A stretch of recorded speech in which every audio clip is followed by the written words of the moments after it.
secara rambang, perkahwinan dalam 2 tahun pertama merupakan satu cabaran. 2 tahun pertama adalah mereka selalunya pasangan saling nak kenal antara satu dengan yang lain, menerusi adat dan tradisi keluarga masing-masing.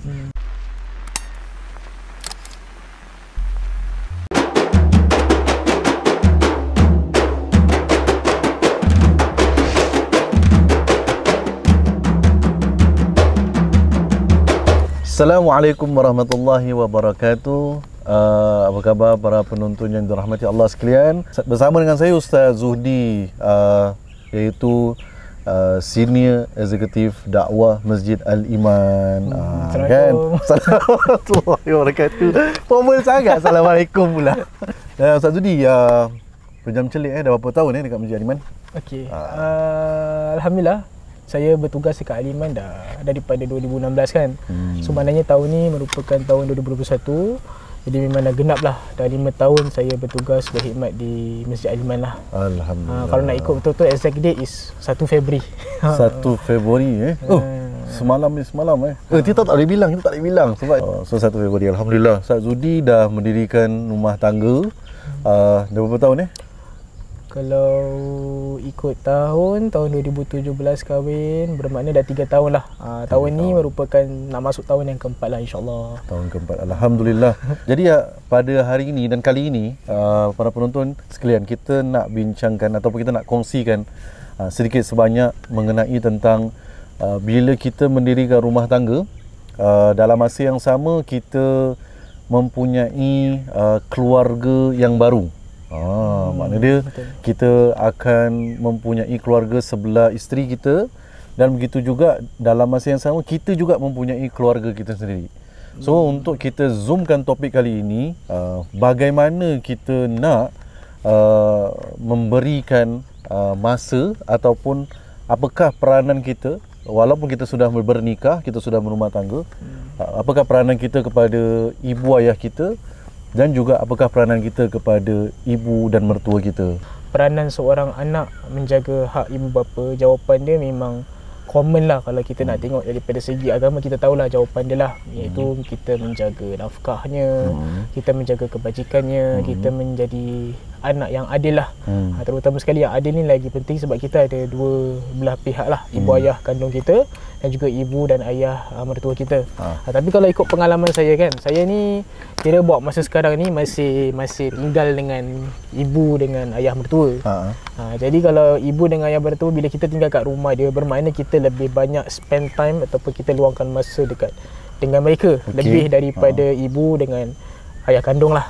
Jadi kalau kita dekat tempat rumah, biasalah kita yang standardnya memang kita akan layan dengan baik. Yang biasanya kita akan makan bersama, ataupun kadang-kadang memang setiap minggu tu kita akan ada family gathering, bermakna abang ipar, kakak ipar semua datang, kita makan beramai-ramai. Jadi tu di antara cara untuk kita bergaul dengan mereka dan juga kita spend time dengan mereka lah.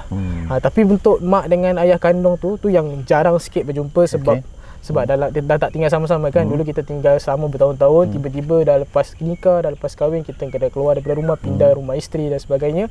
Itu kita datangnya untuk kita menjaga ibu dengan ayah kita, kira kita menjaga hati dia lah.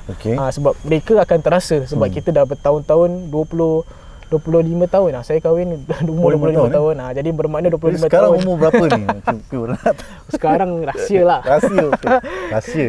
Kira sendirilah, tadi dah tahu kan berapa tahun saya kahwin kan. Jadi bila 25 tahun tu dah tinggal dengan ibu dengan ayah, bila kita keluar daripada rumah, mereka akan terasa, walaupun mereka tak tunjukkan, tapi kita tahu diorang akan terasa dan akan rasakan kesunyian lah dalam rumah, tak ada kita kan. Jadi itu datangnya di mana saya sebagai ketua keluarga tu ingin menunjukkan contoh yang baik tu. Jadi kita akan tiap-tiap minggu, saya memang rutin tak pernah putus. Setiap hari Sabtu saya akan datang ke rumah ibu dan ayah kandung untuk kita ziarah lah, datang. Jadi tu di antara caranya. Tapi dalam masa yang sama, dia bukan sekadar kita ziarah dan bukan sekadar kita nak jumpa mak ayah dengan kita. Dia dalam masa yang sama, saya nak buat perkara ni sebagai satu pendidikan untuk anak saya juga. Baik. Jadi bila dia tengok, wah, mak dengan kira ibu dengan abi datang rumah, dia panggil ibu Abi lah. Ibu Abi lah. Jadi datang rumah nenek tiap-tiap minggu. Jadi dia akan menjadikan satu pendidikan yang long term, yang masa hadapan bila dia tengok dia akan contoh perkara tersebut, jadi bila nanti dia dah besar, dia dah kahwin, dia akan ikut balik lah. Cara sebegitu.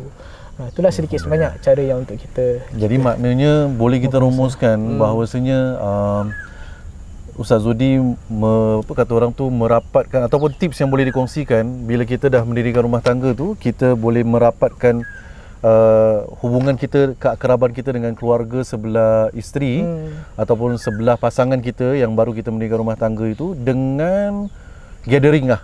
Macam contoh tadi makan bersama. Itu mungkin antara perkara yang boleh dibuat. Mungkin kalau di luar sana selain daripada makan bersama, kita boleh buat kalau hobi bersama makna dia kalau boleh main bola sama-sama ke, tapi selalunya lain jenis, takkan nak main bola dengan mak mertua kan.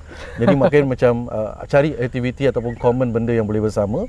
Dan kemudian bila kita berjauhan pula dengan ibu ayah kita, try to set setiap minggu sekurang-kurangnya satu hari untuk menziarahi mereka lah, insya-Allah. Selain daripada tu mungkin kita boleh hubungi mereka ke kan, hubungi mereka, ataupun yang lebih bagus lagi, kita dapat macam Ustaz tadi katakan lah, kita dapat keluar dekat aktiviti pun boleh juga.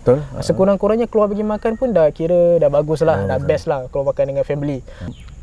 Secara rambang, perkahwinan dalam 2 tahun pertama merupakan satu cabaran.